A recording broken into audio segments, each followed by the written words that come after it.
तो platinum classes में आप सभी का स्वागत है। आज हम प्रैक्टिस सेट 2 करेंगे। इससे पहले के क्लास में हम प्रैक्टिस सेट 1 देख चुके हैं। आज का है दूसरा सेट। आइए देखते हैं। देखिए एग्जाम में बस कुछ ही समय बच गए हैं, तो फिर हम लोग ज्यादा से ज्यादा प्रैक्टिस सेट करेंगे। प्रयास रहेगा कि एक दिन में 2-2 प्रैक्टिस सेट डालें। ठीक है, आप लोग एक काम कर सकते हैं, आप लोग एक पेज और एक पेन लेकर के बैठिए और देखिए आपके कितने क्वेश्चन सही हो रहे हैं। ठीक है, हमारे टिक करने से पहले आप लोग अपना आंसर नोट करते रहिए और लास्ट में मैच करिएगा कितने क्वेश्चन सही हुए हैं। ठीक है, टोटल लगभग 37 क्वेश्चन है इसमें। लगभग आपके 37 क्वेश्चन है। इसमें से आपका कम से कम 34 प्लस होना चाहिए। 34 प्लस होना चाहिए। ठीक है, अगर 34 प्लस है तो समझिए कि तैयारी बढ़िया है। ठीक है, इससे कम है अगर तो थोड़ी सी चिंता करने की बात है, लेकिन ऐसा नहीं है कि ज्यादा दिक्कत है, लेकिन आप मेहनत करते रहिए। और बाकी अगर 30 प्लस है, 35 प्लस आ रहा है तो और अच्छी बात है। तो आइए देखते हैं। पहला क्वेश्चन है कि अधजल गगरी छलकत जाए, ये मुहावरा है। ठीक है, इस मुहावरे के लिए वाक्य बताइए कि कौन सा वाक्य जो है सही है। अब ऑप्शन ए दिया हुआ है कि फूटी हुई गगरी से जल टपकता है, बिल्कुल नहीं होगा। आधे जल से भरी गगरी छलकत जाती है, नहीं, यह भी नहीं होगा। कम गुण वाला व्यक्ति दिखावा बहुत करता है। ठीक है, तो ऑप्शन सी बिल्कुल सही हो जाएगा। ऑप्शन डी देखिए, लिखा है आधे जल से भरी गगरी नहीं ले जानी चाहिए, तो ये सब नहीं होगा। कौन सा होगा? विकल्प सी होगा कि कम गुण वाले व्यक्ति का बहुत ज्यादा दिखावा करना, उसको क्या कहेंगे कि अधजल गगरी मतलब कम गुण है, छलकत जाए यानी ऐसे दिखावा कर रहा है जैसे पानी भरा हुआ है, यानी कि उसमें बहुत ज्यादा गुण है। तो यही है कि कम गुण वाले व्यक्ति को दिखावा बहुत करना। अगला प्रश्न देखिए, कह रहे कि कमल का स्त्रीलिंग शब्द बताइए। तो कमल का स्त्रीलिंग शब्द, तो देखिए स्त्रीलिंग के लिए क्या करेंगे, कमल ई की मात्रा लगाएंगे तो छोटी की मात्रा रहेगा और लास्ट में बड़ी की मात्रा। ठीक है, अगर इस तरह के अन्य स्त्रीलिंग शब्द भी पूछे तो यही होगा, जो पहली ई की मात्रा लगती है वो छोटी ई की रहेगी और दूसरी वाली बड़ी की। ठीक है, तो इसका स्त्रीलिंग रूप होगा कमलिनी। ऑप्शन देखिए, ऑप्शन सी बिल्कुल सही है। ठीक है, तो कमल का स्त्रीलिंग ऑप्शन सी। अगला प्रश्न देखिए, अगला प्रश्न है कि छोटा, यहां पे खाली जगह दिया हुआ है, बड़ी बात, इस लोकोक्ति को पूरा करें। तो देखिए कहते हैं कि छोटा मुंह बड़ी बात, तो ऑप्शन बी सही हो जाएगा। ये तो इजी था। आगे देखिए, ब्राह्मण का स्त्रीलिंग बताइए। तो ये तो सिंपल है, ब्राह्मण का स्त्रीलिंग क्या हो जाएगा ना, ब्राह्मणी। ठीक है,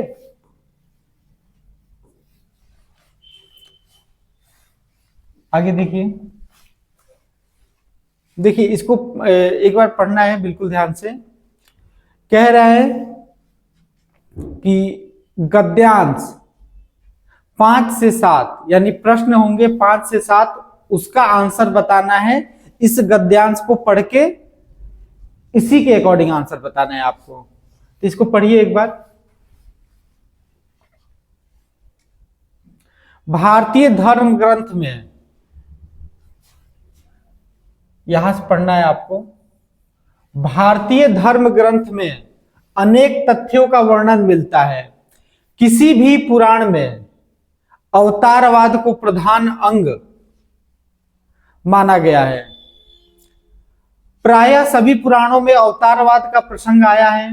कहीं 10 अवतारों की धारणा पुष्टि हुई है तो कहीं 24 अवतारों की। जैन और बौद्ध धर्म को अपने में आत्मसात करने के उद्देश्य से जैन धर्म के आदि प्रवर्तक ऋषभ देव 24 अवतारों में से हुए और बुद्ध देव के 9वें अवतार में सबसे आश्चर्य और कौतूहल की बात है कि संसार की ये दो ही धर्म है जो ईश्वर की सत्ता में विश्वास नहीं करते हैं। तो देखिए, ईश्वर की सत्ता में कौन विश्वास नहीं करता है? जैन और बौद्ध। भारतीय परिपाटी के अनुसार आस्तिक और नास्तिक का भेद ईश्वर को मानने या न मानने, यहां पे थोड़ा सा मिसप्रिंट हुआ है, मानने या न मानने, न अलग है इससे, न मानने पर निर्भर नहीं करता, बल्कि वेद के सामने या न मानने पर रहा है। इसी कारण सांख्य तथा मीमांसा की गणना नास्तिक दर्शन में होती है। सांख्य और मीमांसा की गणना किसमें होती है? नास्तिक दर्शन में होती चली आई है। किंतु जैन और बौद्ध धर्म तो ईश्वर की सत्ता में विश्वास नहीं करते, फिर भी इनके प्रवर्तकों को अवतारों की कोटि में स्थान देना हिंदू धर्म की उदारता तथा सहिष्णुता का द्योतक है। ठीक है, थोड़ा मिस्टेक हो गया, द्योतक है। आज भी हिंदू धर्म में कट्टर नेताओं के हृदय और वाणी में संसार के अन्य धर्मों के प्रवर्तकों के प्रति अत्यधिक सम्मान और आदर पाया जाता है। आधुनिक युग में भी अवतारवाद का ही महत्व है, क्योंकि मानव प्राणी में आज भी अवतारवाद पर ही विश्वास है। वैसे हिंदू धर्म में अवतारवाद को ही श्रेष्ठ मानते हैं। हर हिंदू समाज में अवतारवाद के ही ऊपर बल देते हैं, क्योंकि उन्हीं में विश्वास है। नास्तिक का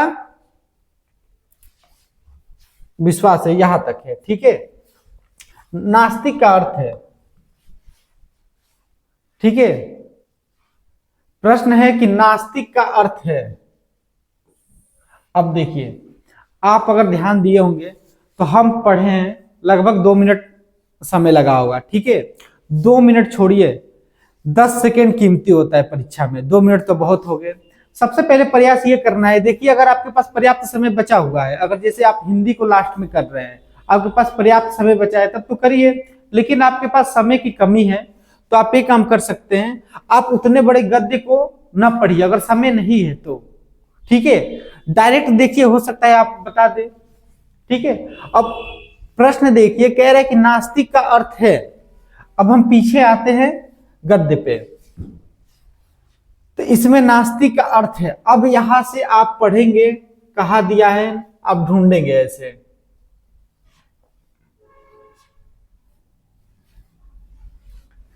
अब ढूंढने में आपको समय लगेगा, तो आप सीधे एक काम करिए, सीधे आइए कहां पे? प्रश्न पे आइए। ठीक है, आप इस प्रश्न का आंसर उस गद्य को बिना पढ़े आप दे सकते हैं। जब बिना पढ़े दे सकते हैं तो बिल्कुल बिना पढ़े दीजिए। नास्तिक का अर्थ है भगवान को न मानने वाला। जो भगवान को मानता है उसको क्या कहते हैं? आस्तिक। आस्तिक, आस्तिक मतलब होता है क्या? भगवान को मानने वाला। और नास्तिक का मतलब क्या हो जाएगा? भगवान को न मानने वाला, न मानने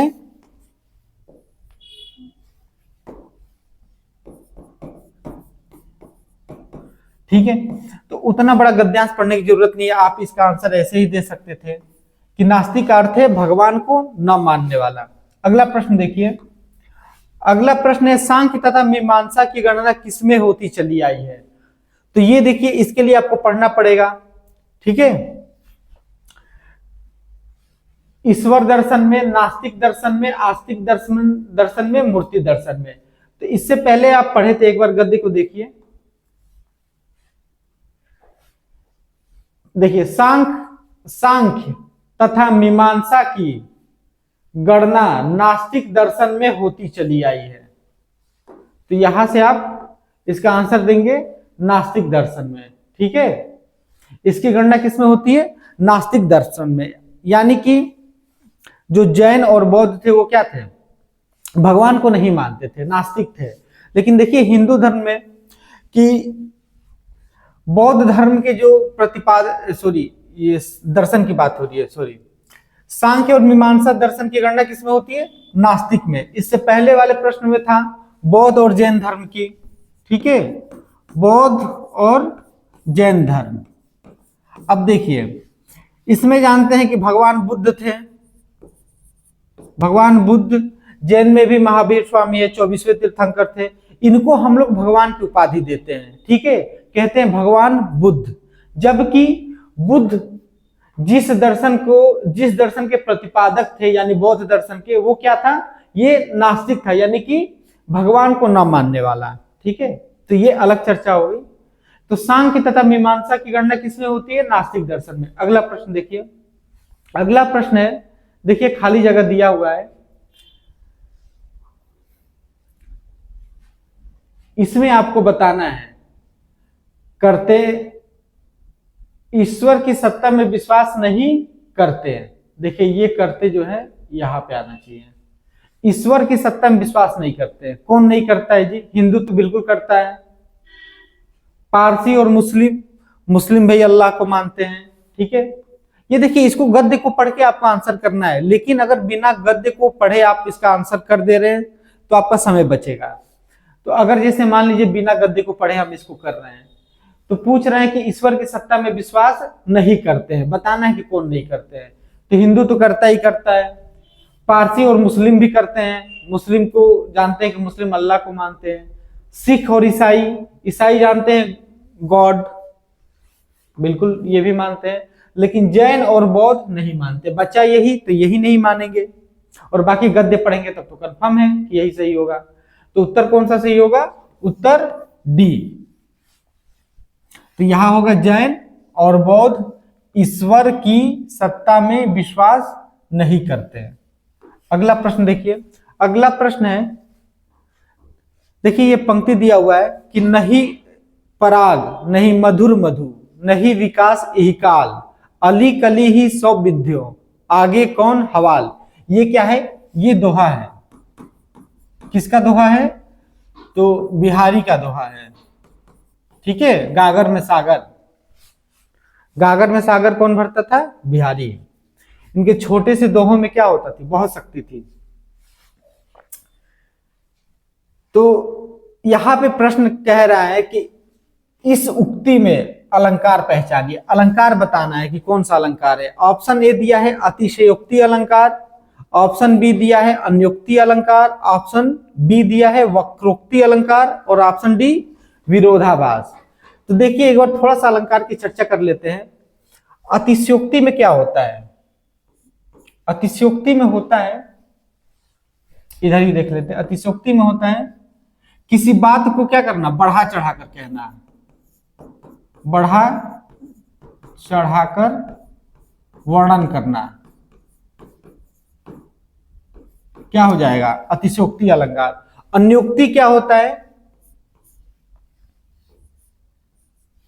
अन्य उक्ति, किसी अन्य के माध्यम से क्या करना, समझाना, ठीक है। यानी कि कोई चीज अगर अप्रस्तुत है और कोई चीज प्रस्तुत है तो प्रस्तुत के माध्यम से क्या करना, अप्रस्तुत की बात करना। वक्रोक्ति क्या होता है जी, वक्र और उक्ति, वक्र मतलब टेढ़ा मेढ़ा, उक्ति मतलब कहना, यानी बोलने के तरीके पे ये उक्ति है, ठीक है। वक्रोक्ति के दो भेद हो जाते हैं, इसके कितने भेद हो जाते हैं, दो। एक होता है क्या, श्लेष वक्रोक्ति, और दूसरा क्या होता है, काकू वक्रोक्ति। वक्रोक्ति की दो भेद, श्लेष और काकू वक्रोक्ति। विरोधाभास में जानते हैं क्या होता है, विरोध नहीं होता है, बस विरोध का क्या होता है, आभास होता है, ठीक है। तो इसमें देखिए इसका अर्थ अगर देखें तो कह रहा है कि नहीं पराग भी नहीं है। इस दोहे को समझने के लिए ऐसे समझिए कि राजा जो बिहारी थे वो किसके दरबारी कवि थे, राजा जय सिंह के दरबारी कवि थे बिहारी। तो क्या हुआ था कि जय सिंह की विवाह जो है, एक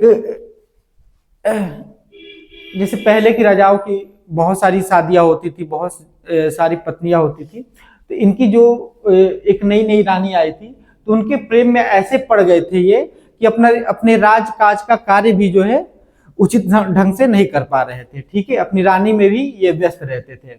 अब चूंकि बिहारी इनके दरबारी कवि थे तो ये इनसे कहे तो कैसे कहे, अब राजा से कोई डायरेक्ट तो बोल नहीं सकता है।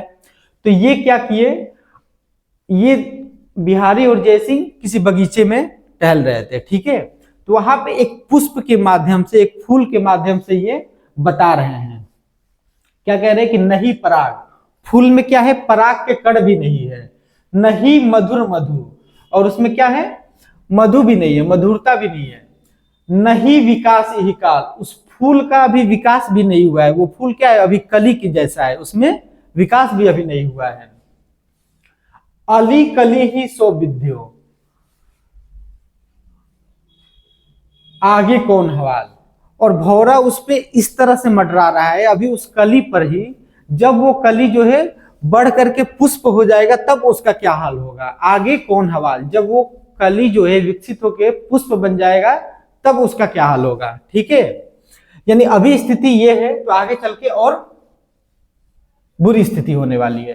तो ये क्या है, यहां पे जो कली है वो क्या है, वो रानी को बताया है, और जो भ्रमर है, भौरा है, वो क्या है, राजा जय सिंह, ठीक है। तो ये क्या है, अन्योक्ति, ठीक है, अन्योक्ति के माध्यम से समझा रहे हैं राजा को, डायरेक्ट तो कह नहीं सकते हैं, तो इसलिए क्या कह रहे हैं, अन्योक्ति के माध्यम से समझा रहे हैं, ठीक है। तो इसमें देखा जाए तो अन्योक्ति अलंकार है। चलिए आगे देखिए, निम्न वाक्यों में एक वाक्य व्याकरण की दृष्टि से शुद्ध है, पहचानिए, यानी कि 4 में से 3 क्या है, अशुद्ध है, 1 शुद्ध होगा। तो दूध में कौन पड़ गया, दूध में कौन पड़ गया, तो देखिए कौन नहीं होगा, क्या कौन की जगह पे क्या होगा, क्या, दूध में क्या पड़ गया, कलर चेंज, दूध में क्या पड़ गया, वह सुंदर शोभा धारण कर रहा है, तो देखिए ये भी अशुद्ध है। वह स्वयं आएगा, ये सही है। वाक्य और वाक्य के भेदों पर प्रकाश डालिए, अब सोचेंगे ये भी सही है, नहीं ये गलत है, क्यों गलत है, देखिए वाक्य और वाक्य के भेदों पर प्रकाश डालिए, याद करिए आप पढ़े होंगे संज्ञा, सर्वनाम, संज्ञा का सर्वनाम का प्रयोग क्यों करते हैं, तो संज्ञा के बार बार पुनरुक्ति से बचने के लिए, संज्ञा के बार बार पुनरुक्ति दोष से बचने के लिए हम सर्वनाम का प्रयोग करते हैं। जैसे मोहन अच्छा लड़का है, मोहन प्रतिदिन विद्यालय जाता है, मोहन विद्यालय से आकर के खाना खाता है, तो फिर क्या है, बार बार मोहन सब सुनने में बेकार लगता है, तो एक बार बोलेंगे कि मोहन अच्छा लड़का है, वह, मोहन की जगह फिर वह का प्रयोग करेंगे, वह प्रतिदिन विद्यालय जाता है। तो वैसे ही है कि वाक्य और उसके, यहां पे क्या प्रयोग करेंगे, सर्वनाम, उसके, वाक्य और उसके भेदों पर प्रकाश डालिए, तब जाके ये सही होता है, नहीं तो ये क्या है, गलत है। तो सही कौन सा है, विकल्प सी ही सही है। आगे देखिए, अगला है कि अनुच्छेद के निम्नलिखित वाक्यों को सही क्रम में लगाइए। इसका सबूत जिले के विभिन्न स्थानों पर पाए जाने वाले शिलालेखों, सिक्के, दुर्गा मंदिर, ठीक है, वह अन्य वस्तु हैं जिनका संबंध समुद्रगुप्त, चंद्रगुप्त और स्कंदगुप्त के शासनकाल से था। सिंग्रामपुर में मिले पौराणिक काल के पाषाण हथियार इस बात का साक्ष्य है कि यह स्थान करोड़ों वर्ष पहले से करोड़ों वर्ष से पहले मानव सभ्यता का पालन रहा है। 5वीं शताब्दी में यह पाटलिपुत्र के भव्य एवं शक्तिशाली गुप्त साम्राज्य का हिस्सा था। दामोह का इतिहास बहुत प्राचीन है। अब इसे देखिए, ये 4 ऑप्शन दिया गया है, क्रम इधर उधर है, इसको एक सही क्रम में लगाना है, ठीक है। ये थोड़ा सा ऐसा प्रश्न है कि जो आपका समय लेगा। तो अब देखिए, जब किसी की बात करते हैं तो सबसे पहले बताते हैं कि जैसे क्या है कि भारत जो है बहुत प्राचीन देश है, तो वैसे ही स्टार्ट करेंगे यहां से। दामोह का इतिहास बहुत प्राचीन है, दामोह का इतिहास बहुत प्राचीन है। उसके बाद अब यहां से क्रम बैठेगा, यहां बी देखिए, सिंग्रामपुर में मिले पौराणिक काल के पाषाण हथियार इस बात के साक्ष्य हैं कि यह स्थापना करोड़ों वर्ष पहले से मानव सभ्यता का पालन रहा है। उसके बाद देखिए, उसके बाद विकल्प सी होगा, 5वीं शताब्दी में यह पाटलिपुत्र के भव्य एवं शक्तिशाली गुप्त साम्राज्य का हिस्सा था। फिर बचा क्या, ए, इसका सबूत जिले के विभिन्न स्थानों पर पाए जाने वाले शिलालेख, सिक्के व अन्य वस्तुएं हैं जिनका संबंध समुद्रगुप्त, चंद्रगुप्त और स्कंदगुप्त के शासनकाल से था। तो सबसे पहले डी, ठीक है, डी के बाद सी, सॉरी सी नहीं बी है, डी के बाद बी, बी उसके बाद सी, सी के बाद ए, डी बी सी ए। देखिए किस ऑप्शन में है, A D C A D B C, बिल्कुल ये होगा, ऑप्शन बी सही है, ठीक है, option B D B C A, ठीक है। ये थोड़ा इसको कठिन प्रश्न कह सकते हैं क्योंकि एक तो कठिन है, दूसरा समय ले रहा है। चलिए आगे देखिए, हनुमान की पूंछ में लग न पाई आग, लंका सगरी जल गई, गए निशाचर भाग। ये बताना है कि ये जो पंक्ति है इसमें कौन सा अलंकार है, श्लेष अलंकार, अतिशयोक्ति अलंकार, काकू वक्रोक्ति, अन्योक्ति। अन्योक्ति देखे थे, अन्य उक्ति के माध्यम से समझाना, ठीक है, किसी चीज का सहारा लेके कोई और बात कहना, अन्योक्ति हो जाएगा। काकू वक्रोक्ति बताए थे कि वक्रोक्ति के दो भेद होते, कौन कौन, श्लेष वक्रोक्ति और काकू वक्रोक्ति, ठीक है, ये श्लेष के भेद है। अतिशयोक्ति बताए थे कि बढ़ा चढ़ाकर किसी बात को कहना, ठीक है, ये दोनों क्या है जी, ये दोनों वक्रोक्ति के भेद है, श्लेष वक्रोक्ति और काकू वक्रोक्ति। अन्योक्ति तो हम देख ही चुके हैं इससे पहले बिहारी के दोहे में। अतिशयोक्ति क्या होता है, किसी बात को बढ़ा चढ़ा के कहना। तब देखिए, हनुमान की पूंछ में लग न पाई आग, लंका सगरी जल गई, गए निशाचर भाग। यानी कि हनुमान जी की पूंछ में आग भी नहीं लगी थी, ठीक है, और लंका सगरी जल गई, यानी सगरी यानी पूरी तरह से, पूरी लंका क्या हो गई, जल गई, और निशाचर जो है वो भाग गए।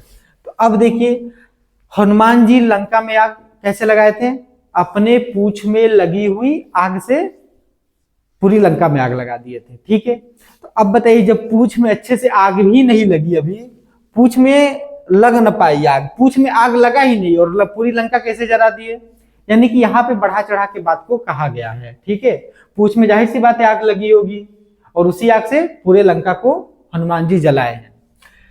तो यहाँ पे बात को बढ़ा चढ़ा के कहा गया है, तो यहाँ पे क्या होगा, अतिशयोक्ति अलंकार, ठीक है। अतिशयोक्ति का मतलब क्या होता है, अतिशय धन उक्ति, अतिशय यानी बढ़ा चढ़ा के, उक्ति मतलब कहना। आगे देखिए, आधुनिक भारतीय आर्य भाषा काल कब से कब तक का है। तो देखिए, 1500 ईसा पूर्व से 800 ईसा पूर्व तक, 1 ईस्वी से 500 ईस्वी तक, 500 ईस्वी से 1000 ईस्वी तक, और 1000 ईस्वी से अब तक। तो देखिए, भारतीय आर्य भाषाओं को, भारतीय आर्य भाषाएं अगर देखा जाए तो भारतीय आर्य भाषाएं के 3 चरण थे। पहला था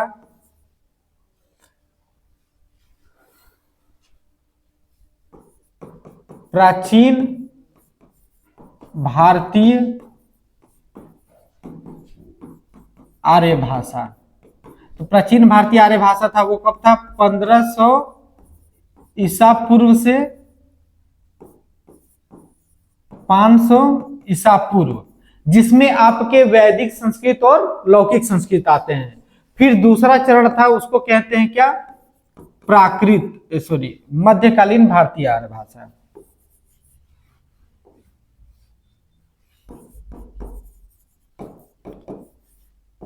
मध्यकालीन भारतीय आर्य भाषा। इसमें जानते हैं इसमें क्या था जी, इसमें था आपका पाली,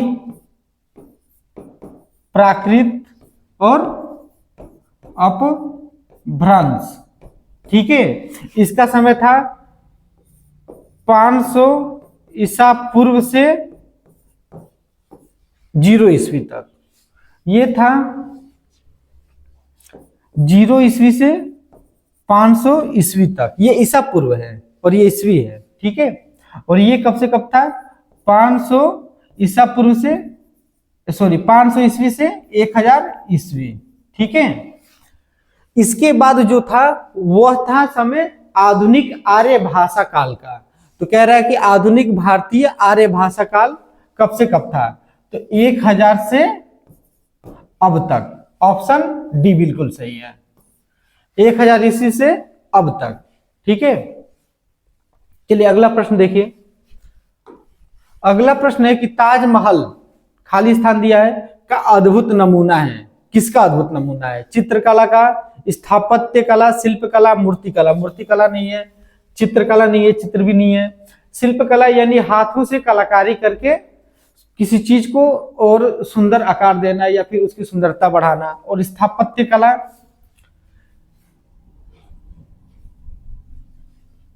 तो ये भी नहीं होगा, होगा क्या, विकल्प सी, स्थापत्य कला, ठीक है। क्रम थोड़ा आगे पीछे हो गया है, यहाँ पे बी होना चाहिए, यहाँ पे सी, उससे कोई मतलब नहीं है। होगा क्या, स्थापत्य कला। ताजमहल स्थापत्य कला का अद्भुत नमूना है, ठीक है। अगला प्रश्न देखिए।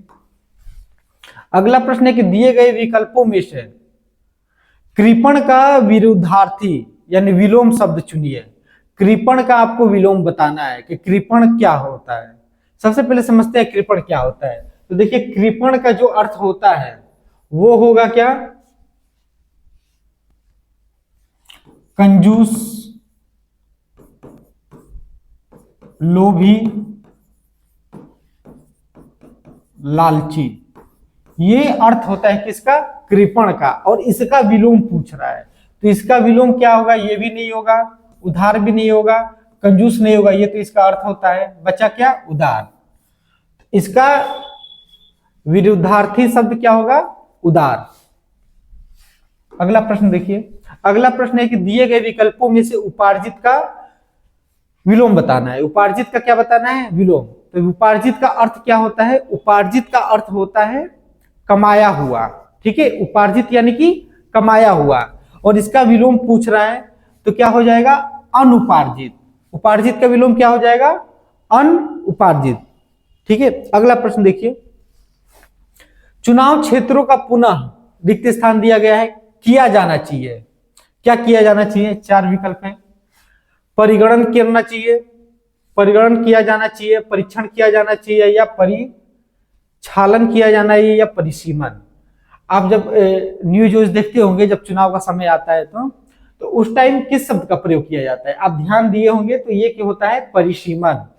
परिसीमन का अर्थ क्या होता है, परिसीमन का अर्थ आपका होता है कि जैसे कि जो निर्वाचन क्षेत्र है उसका सीमा तय करना क्या कहलाता है, परिसीमन।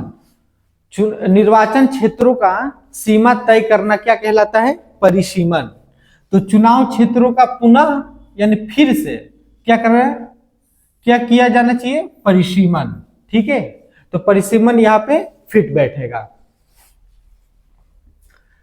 परिसीमन कौन करता है जी, तो आयोग करता है, चुनाव आयोग।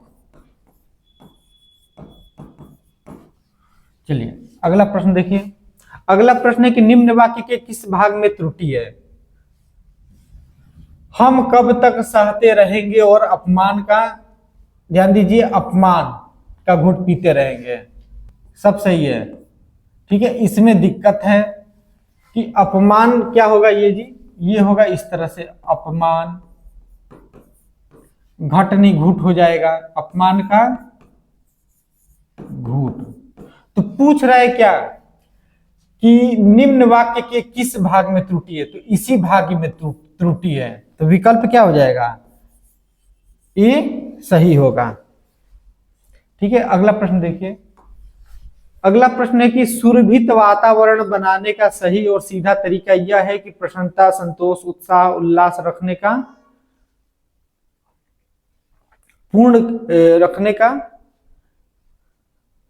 पूर्ण किया जाए। यहां पे थोड़ा मिसटाइपिंग हो गया है, ठीक है। सुरभित वातावरण बनाने का सही और सीधा तरीका यह है कि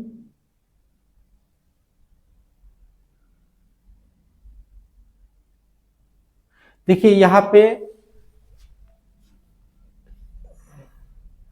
दो जगह स्पेस होना चाहिए, ठीक है। उल्लास की रखने का पूर्ण विकल्पों में से सही का चयन करिए और रिक्त स्थानों की पूर्ति करिए, ठीक है। अब यहाँ पे खाली स्थान कहाँ होना चाहिए ये समझ में तो अभी नहीं आ रहा है।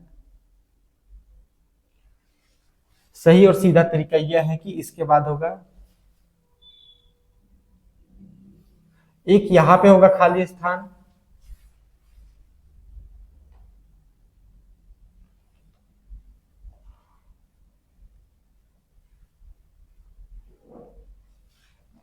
एक ही स्थान यहां पे होगा, ठीक है। चलिए ये थोड़ा सा मिसटाइपिंग की वजह से दिक्कत हुआ है। तो अब बताना है दो जगह, एक की के बाद और दूसरा पूर्ण के बाद। तो क्या होगा इसमें, सुरभित वातावरण बनाने का सही और सीधा तरीका यह है कि, अब कौन सा होगा हमारे ख्याल से, देखिए ये बी सही होगा कि मन स्थिति प्रसन्नता संतोष उल्लास की पूर्ण प्रयत्न किया जाए, ठीक है। ये थोड़ा सा दिक्कत हो रहा है, चलिए कोई नहीं, दिए गए विकल्पों में विकल्प बी सही होना चाहिए, ठीक है। अव्यवस्थित होगा ही नहीं, परिस्थिति नहीं होगा, चलिए इसको छोड़ दीजिए, ये मिसटाइपिंग है। अगला प्रश्न देखिए, इसमें रिक्त स्थान का पता ही नहीं चला कहाँ रिक्त स्थान है। अब इसके लिए देखना पड़ेगा जहां से ये क्वेश्चन लिया गया है। तो चलिए आगे देखते हैं। क्वेश्चन 18 है कि चोटी का पसीना एड़ी तक आना, चोटी का पसीना कहां तक आना, एड़ी तक नीचे। इस कहावत का अर्थ है, चोटी यानी सिर का पसीना, ठीक है। जो चोटी होता है, बाल होता है, सिर का पसीना कहां तक आना, एड़ी तक, शरीर के सबसे निचले भाग तक। इसका मतलब क्या होता है, कूदना बिल्कुल नहीं, दौड़ना नहीं, दौड़ने से पसीना होता है लेकिन सिर का पसीना, चोटी का पसीना एड़ी तक नहीं आए। प्रतिदिन कसरत करना नहीं, कड़ा परिश्रम करना होगा। यानी कि जब पसीना आपके चोटी का एड़ी तक आ रहा है, इसका मतलब क्या, आप बहुत ही कठिन परिश्रम किए हैं, ठीक है। तो इस कहावत का अर्थ यही है कि कड़ा परिश्रम करना। आगे देखिए, अगला प्रश्न है कि निम्न वाक्यों में एक वाक्य व्याकरण की दृष्टि से शुद्ध है। चलिए तो शुद्ध ढूंढा जाए कौन सा है। राम और सीता वन को गई, गई नहीं होगा, क्या होना चाहिए यहाँ पे, गए। युद्ध के कारण लोग बर्बाद हो गए, ये तो सही लग रहा है। चलिए आगे देखते हैं। उसने धीमे होना चाहिए, धीमी नहीं, उसने धीमे स्वर में बताया, उसने कुछ देर से उत्तर दी, ठीक है। उसने कुछ देर से उत्तर दी, ये भी नहीं होगा। विकल्प कौन सा सही होगा, विकल्प बी ही सही होगा, ठीक है। ये होगा कि उसने कुछ देर से उत्तर दिया, ठीक है। विकल्प बी बिल्कुल सही है। अगला प्रश्न देखिए, अगला प्रश्न है हरिपद कोमल कमल से, इस उक्ति में कौन सा अलंकार है। यमक, यमक क्या होता है जी, यमक शब्द दो बार आते हैं, जैसे क्या होता है, कनक, कनक ते सौगुनी मादकता अधिकाय, एक ही शब्द दो बार आएंगे, दोनों जगह पे उनका अर्थ अलग अलग होता है। ऐसा कुछ है इसमें, नहीं है। कोमल कमल से नहीं, ऐसा कोई शब्द ही नहीं है जो दो बार आया हो, तो यमक नहीं होगा। यमक में क्या होता है, एक ही शब्द दो बार आए, दोनों बार उसका अर्थ अलग अलग हो, जैसे कनक, कनकते सौगुनी, ठीक है। एक कनक का अर्थ सोना, दूसरे कनक का अर्थ धतूरा। रूपक में क्या होता है, अभेद रहित आरोप किया जाता है, वहां पे जब अर्थ निकालते हैं तो वहां पे रूपी शब्द आता है, वो भी नहीं है। उपमा अलंकार, उपमा में क्या किया जाता है, उपमा में समानता बताई जाती है, ठीक है। तो हरिपद कोमल कमल से, यहाँ पे हरि के पद जो है, हरि के पैरों की किससे तुलना की गई है, कमल से, कि कमल से भी क्या है, कोमल है। और उत्प्रेक्षा में आप लोग जानते हैं कि उत्प्रेक्षा में क्या होता है,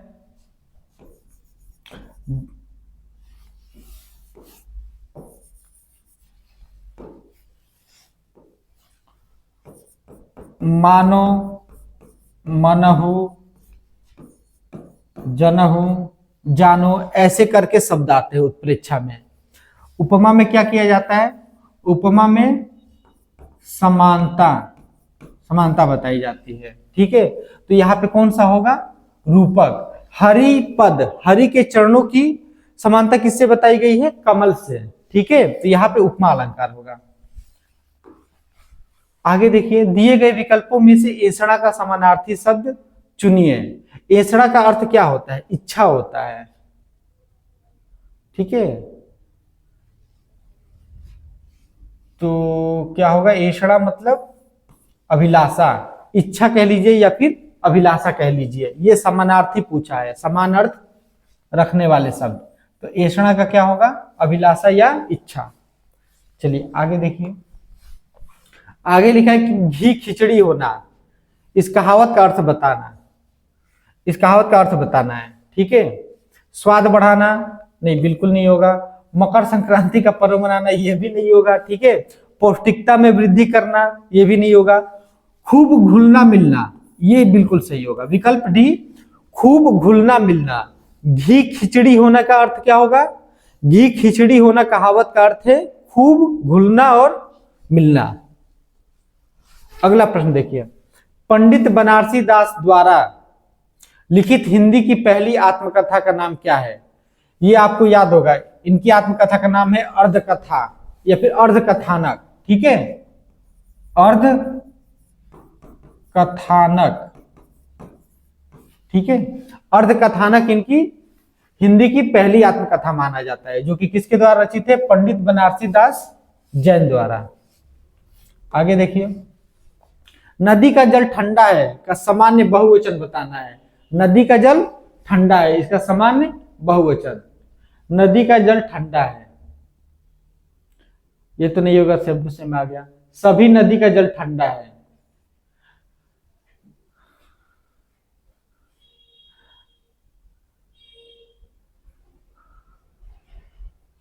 नदियों का जल ठंडा है। अब देखिए, नदियों का जल ठंडा है, दो विकल्प है।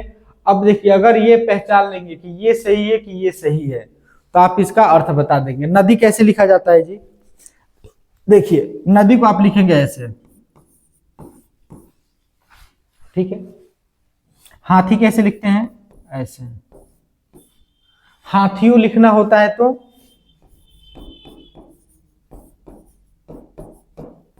मात्रा छोटी की हो जाती है, वैसे ही क्या हो जाएगा? नदियों, मात्रा छोटी। जब बहुवचन बनाते हैं तो जो ई की मात्रा होता है वो छोटी ही हो जाता है। ठीक है, तो कौन सा सही है जी? ये गलत हो जाएगा, ये सही होगा। नदियों का जल ठंडा है। रेशमी टाई, ये एकांकी संग्रह के रचयिता कौन है? तो रेशमी टाई जो है राम कुमार वर्मा की एकांकी है। ठीक है, रेशमी टाई एकांकी क्या होता है? ऐसा नाटक जिसमें सिर्फ एक ही अंक हो, उसको क्या बोलेंगे? एकांकी।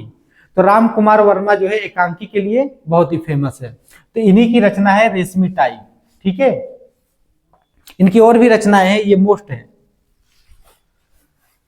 अब देखिए, बिनु पग चले सुने बिनु काना, ये पंक्ति दिया हुआ है और कह रहा है कि इस उक्ति में अलंकार पहचानिए। अलंकार बताना है कि बिनु पग चले सुने बिनु काना, यानी बिना पैरों के चलता है और बिना कानों के सुनता है। ठीक है, विभावना अलंकार, भ्रांतिमान अलंकार, व्यतिरेक अलंकार, संदेह अलंकार। संदेह में क्या होता है जी? इसमें संदेह की स्थिति बनी रहती है। ठीक है, जैसे इसका उदाहरण की बात किया जाए तो एक उदाहरण आप जानते होंगे,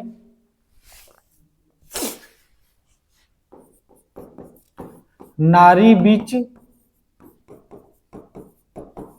साड़ी है कि साड़ी बीच नारी, नारी ही साड़ी है कि साड़ी ही नारी।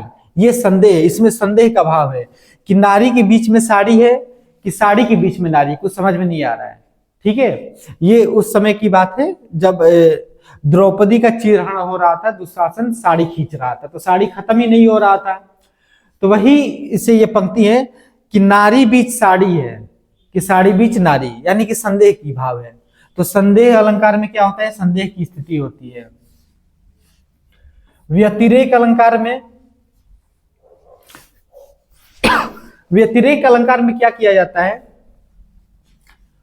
उपमेय उपमान, जिसकी उपमा दी जाती है उसको कहते हैं उपमेय, और जिससे दी जाएगी वो हो जाएगा उपमान। जैसे अभी इससे पहले एक पंक्ति देखे हैं, हरिपद कमल कोमल से, तो हरि की समानता किससे की जा रही थी, हरि के पैरों की समानता कमल से।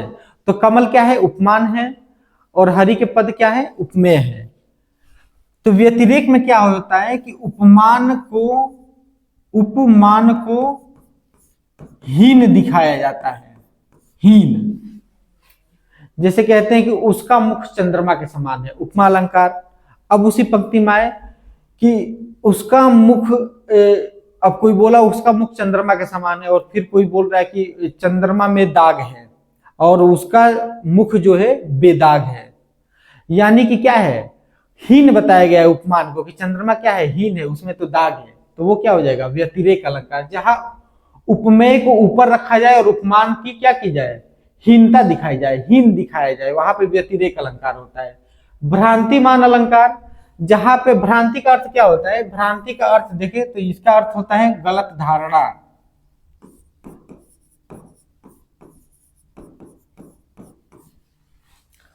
गलत धारणा है कुछ और, समझ लीजिए आप उसको कुछ और, ठीक है। जैसे मान लीजिए रस्सी पड़ा है, आप उसको समझ लिए सांप, तो आपको क्या हो गई, भ्रांति हो गई।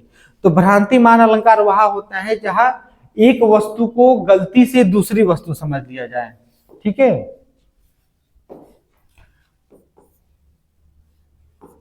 एक वस्तु को गलती से दूसरी वस्तु समझ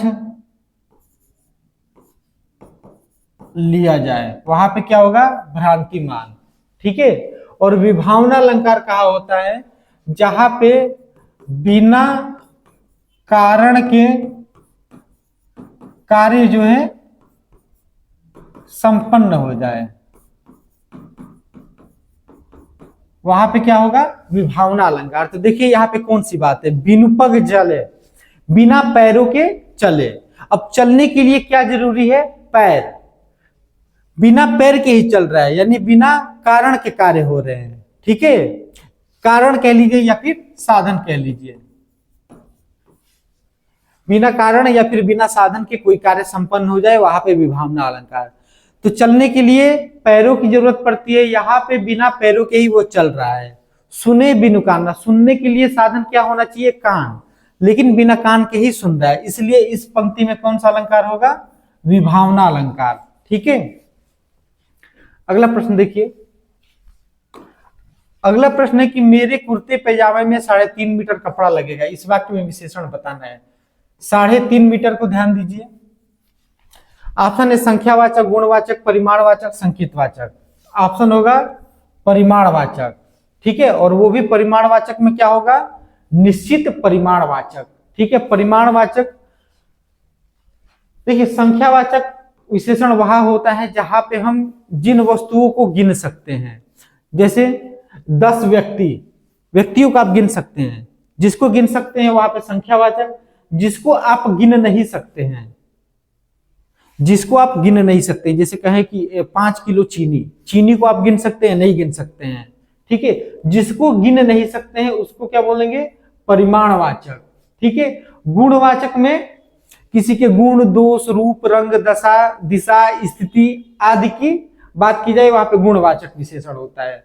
संकेतवाचक अलग है सबसे। तो यहां पे क्या है, कपड़ा, ठीक है। कपड़ा बताइए, कपड़ा को गिन सकते हैं आप, नहीं गिन नहीं सकते, इसको माप या तौल सकते हैं। तो जिसको मापा और तौला जा सके उसमें कौन सा होता है, परिमाणवाचक, ठीक है। परिमाणवाचक के 2 भेद होते हैं, एक होता है निश्चित परिमाणवाचक, दूसरा अनिश्चित।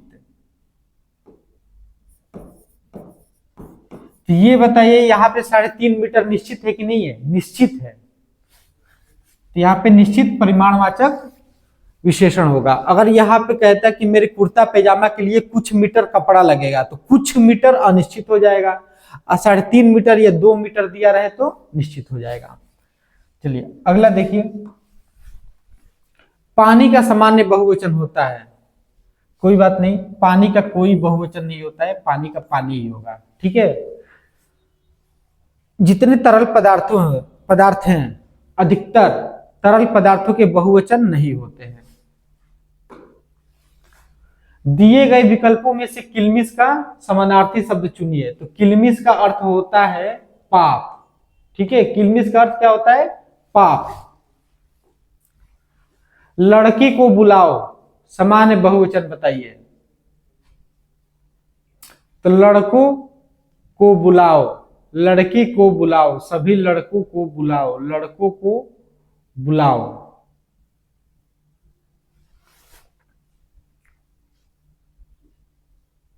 लड़के को बुलाओ, लड़कों को बुलाओ। देखिए ये दोनों एक जैसा विकल्प है, अंतर कुछ दिख रहा है? ये तो नहीं होगा, ये भी नहीं होगा। लड़के, हाँ ठीक है। अच्छा हाँ, यहाँ पे अंतर है, यहाँ पे क्या अनुस्वार लगा है, यहाँ पे नहीं लगा है, तो ये नहीं होगा, अनुस्वार नहीं लगेगा इसमें, ठीक है। तो विकल्प डी सही है। देखिए कितना ध्यान से देखना पड़ रहा है, थोड़ा सा आप मिस्टेक करेंगे इसको उत्तर बता देंगे, इसीलिए पहले दिया हुआ है ये, ठीक है। तो ये सही नहीं है। कौन सा सही है? डी। यहाँ पे अनुस्वार नहीं होना चाहिए, जबकि इसमें अनुस्वार दिया हुआ है। हिंदी को विकास प्रदान करने वाली भाषा कौन सी है? पाली है, प्राकृत है, संस्कृत है, अपभ्रंश है। देखिए कहा जाता है कि हिंदी का जो विकास है वो किससे हुआ है? संस्कृत से हुआ है, लेकिन संस्कृत से डायरेक्ट नहीं हुआ है, ठीक है। ये तो बस कहते सुनते आए हैं, लेकिन होता कैसे है? सबसे पहले क्या था जी? संस्कृत था। संस्कृत आप जानते हैं, वैदिक संस्कृत और लौकिक संस्कृत। फिर संस्कृत के बाद क्या बना? पाली। पाली से प्राकृत, और फिर प्राकृत से अपभ्रंश। और इसी अपभ्रंश के कितने भेद होते हैं? 7 भेद होते हैं, ठीक है। कौन कौन से भेद होते हैं अपभ्रंश के? एक होता है सौरसेनी अपभ्रंश, दूसरा होता है, 7 भेद होते हैं, सौरसेनी, खस, ठीक है, बहुत सारे होते हैं। तो हमको अभी इससे मतलब है, सौरसेनी अपभ्रंश से। सौरसेनी से 3 उपभाषाओं का विकास हुआ है, ठीक है। एक है पश्चिमी हिंदी, एक है क्या? राजस्थानी हिंदी, और एक है क्या है? गुजराती। ये क्या है? ये अपभ्रंश है, सौरसेनी अपभ्रंश। अपभ्रंश के 7 रूप होते हैं, सौरसेनी अपभ्रंश, ठीक है, महाराष्ट्रीय अपभ्रंश, मागधी अपभ्रंश, अर्धमागधी अपभ्रंश, ब्राचड़ अपभ्रंश और पैसाची अपभ्रंश, ठीक है। 7 हो गए। तो इन्हीं 7 में से एक क्या है? सौरसेनी अपभ्रंश। इस अपभ्रंश से 3 उपभाषाओं का विकास हुआ। कौन कौन? पश्चिमी हिंदी, राजस्थानी हिंदी, गुजराती हिंदी। और फिर इस पश्चिमी हिंदी से 5 बोलियों का विकास हुआ। कौन कौन? कौरवी, कन्नौजी, ब्रज, बुंदेली और हरियाणवी। और इसी कौरवी को क्या बोलते हैं? खड़ी बोली। और इसी खड़ी बोली से आगे चल के क्या बना है? हिंदी हुआ है। तो ऑप्शन में देखिए क्या कह रहा है? पाली से नहीं हुआ है, प्राकृत से नहीं, संस्कृत से नहीं, किससे हुआ है? अपभ्रंश से। और कौन से अपभ्रंश से? तो सौरसेनी अपभ्रंश से। कौन सी उपभाषा से? तो पश्चिमी हिंदी से। और पश्चिमी हिंदी की कौन सी बोली? तो कौरवी या खड़ी बोली से, ठीक है। तो आपके विकल्प में ऐसे दिया है। देखिए पूरा डिटेल इसके बारे में बता दिया, स्क्रीनशॉट ले सकते हैं।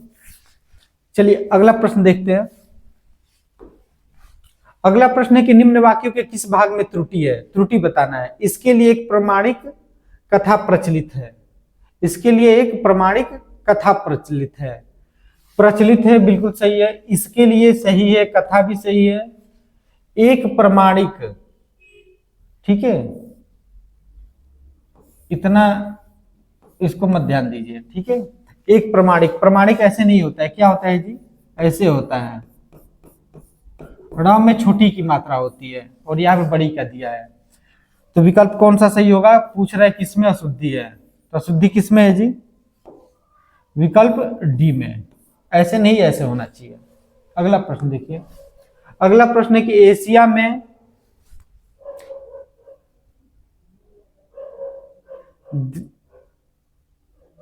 में दिल्ली की में स्थान है।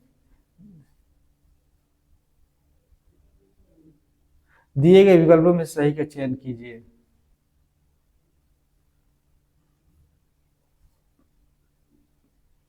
देखिए इसमें भी मिसटाइप हो जा रहा है। दिल्ली की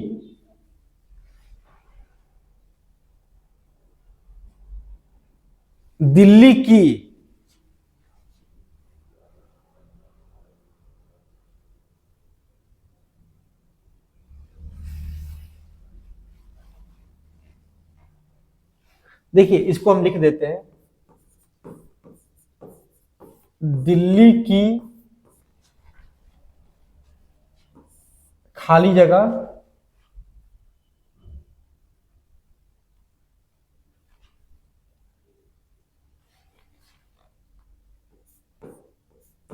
एशिया में खाली जगह स्थान रखती है, ठीक है। अब दो जगह अब दिख रहा है प्रश्न, ये आपका 33 नंबर प्रश्न हो गया। अब बताना है कि दो खाली स्थान है, क्या भरा जाएगा। तो दिल्ली की गलियां एशिया में अद्भुत स्थान रखती है, नहीं बैठ रहा है। दूसरा देखिए, दिल्ली की धोखेबाजी एशिया में अजीब स्थान रखती है, ये भी नहीं है। नसाफत, दिल्ली की नसाफत एशिया में अलौकिक स्थान रखती है, ये भी नहीं बैठ रहा है। विकल्प डी देखिए, दिल्ली की कुतुब मीनार एशिया में विशेष स्थान रखती है, तो विकल्प कौन सा सही हो जाएगा, डी, ठीक है।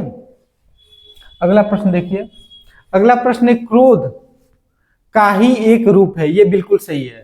क्रोध खाली जगह का ही एक रूप है, किसका, तो क्रोध सात्विक तो होगा नहीं, नाराजगी नहीं, आत्मीयता होगा नहीं, ये भी नहीं होगा। क्रोध नाराजगी का एक सहज रूप है, नहीं ये भी नहीं होगा।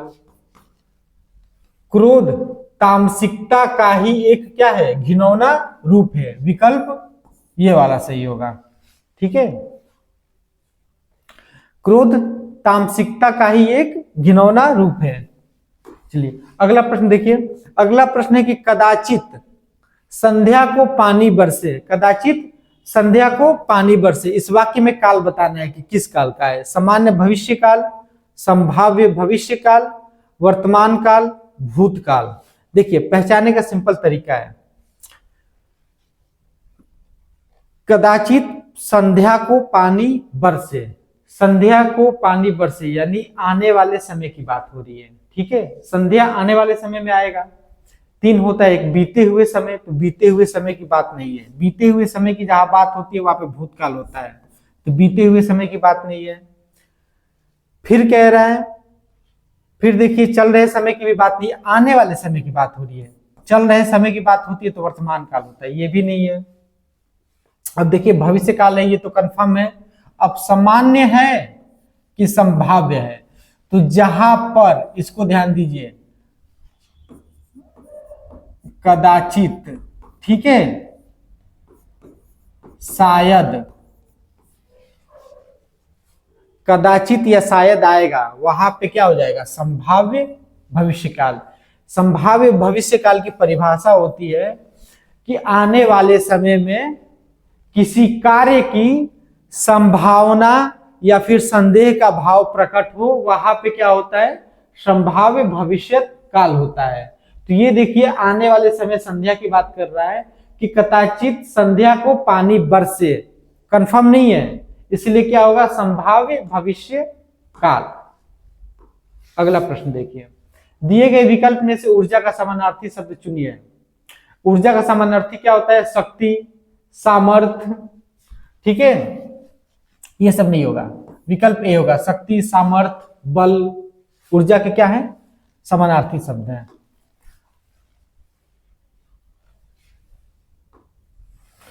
तो बस यही 37 क्वेश्चन थे, ठीक है, 37 क्वेश्चन ही थे। तो इसमें से आप लोग चेक करिए कि आपके कितने प्रश्न सही हुए थे, ठीक है। अगर 34 या 34 प्लस है तो बहुत अच्छी बात है, ठीक है, इससे कम नहीं होना चाहिए। इससे कम अगर हो रहा है तो आपको अभी समय है, जितना प्रैक्टिस सेट लगा सकते हैं लगाइए, करिए, मेहनत करिए, ठीक है। तो फिर मिलते हैं अगले एक सेट लेकर के। बाकी आज के लिए इतना ही, धन्यवाद।